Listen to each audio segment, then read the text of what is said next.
ரொம்ப ஹாப்பியாக இருக்குது. தாய்மை அப்படிங்கிறது ஒரு பெண்களுக்கு மிகப்பெரிய வரம். நம்ம ஒரு பெண் எப்போ தாயாகிறோமோ அப்போ தான் நம்மளோட லைஃப் வந்து ஒரு ஃபுல்ஃபில் அடையுது அப்படின்னு சொல்லுவேன். அதுலேயும் வந்து இந்த தாய்மை விருது அப்படிங்கிறது எனக்கு ஒரு ஆஸ்கார் விருது கொடுத்த மாதிரி. ஒவ்வொரு அவார்டுமே எங்களுக்கு அடுத்த கட்டத்துக்கான முயற்சி பூஸ்ட் அப்படின்னு சொல்லுவோம்.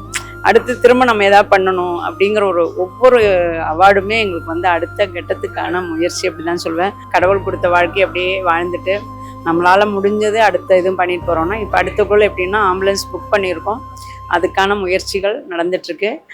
ரிமோட்டான ஒரு ஏரியாவில் மக்களுக்கு சர்வீஸ் பண்ணுறதுக்காக அடுத்த கட்டமாக நான் ஆம்புலன்ஸ் ஓட்டணும்னு ஆசைப்பட்றேன். அதுக்கான முயற்சிகள் நடந்துட்டும் இருக்குது. எல்லாரோட ஆசீர்வாதத்திலையும் அது முழுமை அடையும் அப்படின்னு நம்புகிறேன். நிறைய பேர் சர்வீஸ் பண்ணிகிட்ருக்காங்க உலகத்தில். எவ்வளவோ நம்ம சொல்லுவாங்க பாட்டி காலத்தில் அந்த காலத்துலேயே பண்ணிகிட்ருக்காங்க. ஒரு சிலரால் மட்டும்தான் அது முன்னாடி வர முடியும். அது கடவுளோட ஆசீர்வாதம் ரொம்ப முக்கியம். அந்த ஆசீர்வாதம் எனக்கு இருக்குது அப்படின்னு நினைக்கிறேன்.